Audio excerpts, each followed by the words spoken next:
तस्यासि सखा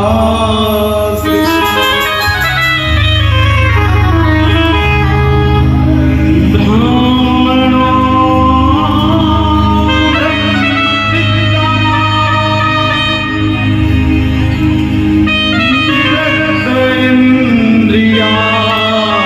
इंद्रियार्थेषु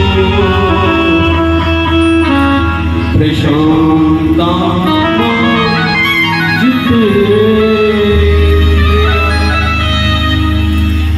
परम भागवत श्री सुदामा जी महाराज का पावन चरित्र देते हुए संत सुखदेव मुनि कहते हैं, परीक्षित, भगवान श्री कृष्ण के परम प्रिय श्री सुदामा जी महाराज कोई जी को बहुत गरीब कहता है, लेकिन सुदामा जी महाराज गरीब नहीं है, सुदामा जी महाराज दरिद्र नहीं है।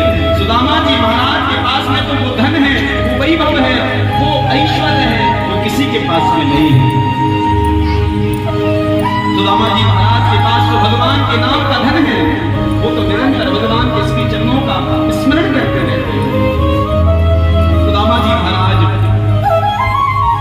की एक पत्नी है जिनका नाम है सुशीला। आज सुशीला बहुत गरीब है, वो चाहती है कि मुझे कुछ प्राप्त हो जाए। उसके घर में 2 बालक हैं। आज बालकों ने 2 दिन से भोजन नहीं किया। क्या किया जाए? भोजन कैसे होगा? महाराज कुछ है ही नहीं। एक दिन सुशीला के घर में कुछ मांगने के लिए भिक्षुक आए हैं और आज उस भिक्षुक ने सुशीला से कहा, भैया भिक्षाम नहीं, मैं कुछ मांगना चाहता हूँ। आज सुशीला ने कहा, प्रभु मैं तुम्हें कुछ दे नहीं सकती, आज मैं तुम्हें कुछ दे नहीं सकती, मेरे घर में आज एकादशी है और एकादशी को अन्नदान नहीं किया जाता। अन्ना से चले गए वो ब्राह्मण। पुनः दोबारा दूसरे दिन आए, उन्होंने कहा, देवी भिक्षाम देवी, कुछ देना चाहती हो, मैं तुमसे कुछ मांगना चाहता हूँ, क्या कुछ दोगी? भगवान आज सुशीला बोली, प्रभु आज भी मेरे घर में एकादशी है। आज जैसे इतना सुना कि एकादशी है तो कहने लगे याचक, हे देवी मैं कल आया था, कल भी तुम्हारे घर में एकादशी थी, आज भी तुम्हारे घर में एकादशी है। आज कहने लगी, एक मास पक्ष में 2 एकादशी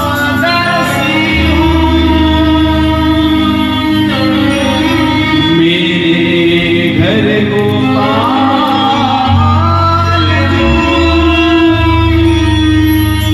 नित्य एकादशी। बहुत घटना है, क्या करूं? बचपन में मिला था, आज तक फिर उसके बाद नहीं मिला। अब कैसे जाऊंगा? कहाँ रहता है? बहुत बड़ा राजा है, कैसे जाऊंगा और क्या लेकर जाऊंगा? सुशीला ने कहा, उसकी चिंता मत करो, मैं तुम्हारे लिए कुछ देना चाहती हूँ और उसको लेकर तुम अपने मित्र कृष्ण से मिलने के लिए जाओ। आज सुदामा बाहर गई और सुशीला बाहर गई और 4 रोटी चावल मांग कर लेकर आई 4 घरों से। आज एक पोटली में बांधा और पोटली बांध कर सुदामा को दे दी और जाओ उसको लेकर कृष्ण के पास जाना और ये मेरी तरफ से उन्हें दे देना। सुदामा जी महाराज उस पोटली को लेकर अपने घर से निकले हैं।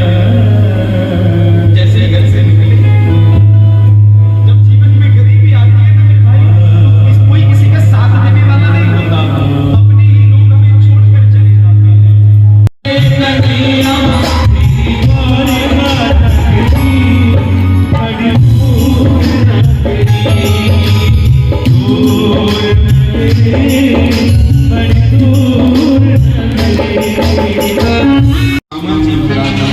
एक वृक्ष के नीचे बैठ गए तो आंख लग गई, नींद लग गई, आज नेत्र बंद हो गए।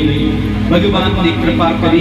जो भगवान के पास में परिश्रम करके पास जाना चाहता है, भगवान उसे अपनी कृपा करके उसको अपने पास बुला लेते हैं। आज भगवान ने कृपा करी और आंखें खोली तो द्वारिका के समीप ही सुदामा जी जैसे उठे तो पूछने लगे, भैया ये द्वारिका कहाँ है? द्वारिका में जाओगे, किसके पास जाना है? अरे बोले हमारे बचपन का मित्र है कृष्ण, उसके पास भी जाना है। और उसने कहा कृष्ण? अरे उसका नाम, हमारे राजा का नाम ऐसे कोई नहीं लेता। क्या नाम है भैया तुम्हारे राजा का? तो आज बताया, हमारे राजा का नाम है अनंत श्री समलंकृत छत्र मूर्ति राजमूर्ति धर्म चक्रवर्ती सम्राट श्री श्री 1008 गौ ब्राह्मण परिपालक श्री कृष्णचंद्र द्वारिकाधीश भगवान। द्वारपालों को देखा तो द्वारपालों से पूछने लगे, क्या कृष्ण मिलेंगे? द्वारपालों ने जैसे देखा तो देखकर अचंभित हो गए, अचंभित रह गए। आप हमारे महाराज के सखा हो? सुदामा जी बोले, हाँ बचपन के मित्र हैं। द्वारपालों ने सोचा भगवान की लीला कुछ समझ में तो नहीं आती, कब कौन किस रूप में चला आवे। आपसे कोई मिलने आया है, कोई मिलने आया है। भगवान बोले, ऐसा कौन है भाई? द्वारपाल बोले, सरकार यही तो समझ में नहीं आता कि वो कौन है। आज वो दिखने में कैसा लगता है? आज द्वारपाल बताने लगे, महाराज दिखने में कैसा लगता है? शीस पगाना जगा तले पे कहीं आने को आए बसे के ही गामा होती खटी सी खटी दुपटी और पाय को पाते नहीं सामा बाज खड़ो दुर्बल एक रयोचन की सोबत सुधा रामा। भगवान ने जब ये सुना कि सुदामा जी महाराज आए हैं, जैसे ही सुना महाराज दौड़ पड़े। आज जैसे ही दौड़े जा रहे हैं, पीतांबर पहना हुआ है, आज जमीन पर गिर गया। सुदामा जी महाराज के पास में भगवान दौड़े हुए गए। जैसे ही अपने बचपन के मित्र सुदामा जी महाराज को देखा तो देखते ही अंग में भर लिया, गोदी में उठा लिया, उठाकर अंदर लेकर आए। आज सिंहासन पर बैठाया, अपनी गद्दी पर बैठाया और बैठा के आज दशा को देखकर रुदन करने लगे, रोते हुए भगवान को। जब सुदामा जी महाराज ने देखा तो सुदामा भी रोने लगे। अरे ये कोई साधारण मित्र नहीं है, ये तो सबसे बड़ा मित्र है, ये किसी की मित्रता को भूलने वाला नहीं है। और सुदामा जी महाराज भी रोने लगे। कन्हैया आज सुदामा जी ऊपर बैठे, कृष्ण नीचे बैठे, रुदन कर रहे हैं। ऐसे बेहाल बेबाई सो तो बड़े बड़े कांटे सुदामा जी महाराज के चरणों में लगे। आज सारे कांटे मित्र ने निकाले। आज देखा कि सुदामा जी महाराज के चरणों में छाले पड़े हुए हैं। आज ऊपर से सहलाते हुए भगवान सुदामा जी महाराज से कहते हैं, भैया इतने दिन बीत गए, आज आयो मेरे पास? हाँ भैया, आज तो देखने को बड़ो मन कर रहे हो। अच्छा भैया, बढ़िया करो, तेने आज आए गयो। प्रीति की अधिकता में प्रभु के नेत्रों में इतना जल पड़ा कि सुदामा जी के चरण जल गए। रुक्मणी जी पानी लेकर आई और ये दृश्य देखकर हक्की भंगी रह गई। खड़ी होकर सोचने लगी, महाराज ये कौन अवधूत आया है? अरे इसके कितने सौभाग्य हैं कि भगवान द्वारिकाधीश भी इसके चरण बुला रहा है। कितने ब्याह कर लियो? हाँ भैया ब्याह तो कर लियो। अच्छा भाभी को नहीं मिलवावे वो? हाँ भैया जरूर मिलवाऊंगा। अब तो कन्हैया गए, रुक्मणी भैया से कहने लगे, भैया बहुत बड़े महात्मा आए हैं, चलो सब चल के पैर छुओ। कोई बहुत ब्राह्मण तुम्हारे घर में बहुत बड़े विद्वान आए। तो सुदामा जी ने कहा, भैया कन्हैया इनको आ ने कान दिखा। भैया एक बात बता, ये सब तेरी है, आस पड़ोस की इकट्ठी कर रही है? तेरो कछु पता होना है भैया, तो ऐसे छलिया है ना, ये सब अपनी है। अच्छा अब तो महाराज निकलती जा रही है और सुदामा जी महाराज बड़ा बड़ा आशीर्वाद देना बंद कर दिए और कहने लगे भव भव भव भव भव। जब 2-4 हजार निकल के चली गई तो सुदामा जी महाराज थक गए और कन्हैया से कहने लगे भैया ये हुआ, सच बता भी कितनी और रह गई। कन्हैया ने कहा सच बताऊं? बोले हाँ सच बता दे। बोले सच बताऊं तो अभी आदि न हुई। सुदामा जी ने कहा महाराज अगर सवन को आशीर्वाद दियो, गरीब ब्राह्मण हो, ऐसे आशीर्वाद दूंगा तो मेरा तो हाथी चलो जाएगा। ऐसा कर सवन के बाट को आशीर्वाद तू ले ले। आज कन्हैया ने प्रणाम किया, सवन के आशीर्वाद, सवन को आशीर्वाद आज कन्हैया को दियो। अच्छा भैया तेरा ब्याह है गयो? सुदामा जी महाराज ने कहा हाँ भैया ब्याह तो है गयो। अच्छा मुझे नहीं बुलायो? सुदामा जी ने मानो कहते कहते ही कह दिया हो भैया मेरा ब्याह हो गरीबी में।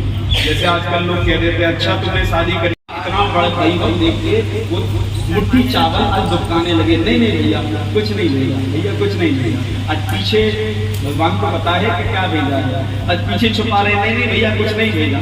आज कन्हैया ने जबरदस्ती उन चावल की पोटली को दिया। आज 1 मुट्ठी चावल खाया, 2 मुट्ठी चावल खाए, तीसरी मुट्ठी जैसे ही खाने के लिए जा रहे हैं तो रुक्मिणी भैया ने अरे महाराज सब खा जाओगे, कच्चे चावल में पेट में दर्द हो जाएगा, ऐसा करो अब छोड़ दो, अब मत खाओ। सुदामा जी महाराज ने आज मना किया, 2 मुट्ठी चावल दिए और 2 मुट्ठी चावलों में ही आज 2 लोगों की संपदा। सुदामा जी महाराज प्रसन्न हो गए और प्रसन्नता पूर्वक श्री सुदामा जी महाराज अपने घर लौट रहे हैं। और जैसे जा रहे हैं तो सुदामा जी कहते हैं भैया कृष्ण हम तो चल रहे हैं। कन्हैया ने कहा ठीक है भैया जाओ। सुदामा जी पीछे मुड़ते हैं, कहते हैं भैया जा रहे हैं? हाँ ठीक है जाओ। सुदामा जी ने कही अच्छा इतना बड़ा राजा और यूं आए चलते समय कछु दे दे, कहते चल अपने बालकनी को दे दो, बड़ा चालाक है। भैया क्या पता भूल गया हो, भैया जा रहे हैं, भैया जा रहे हैं। हाँ भैया ठीक है जाओ। सुदामा जी महाराज अपने स्थान पर पहुंचे तो क्या देखा? बोले महाराज सुदामा जी महाराज ने देखा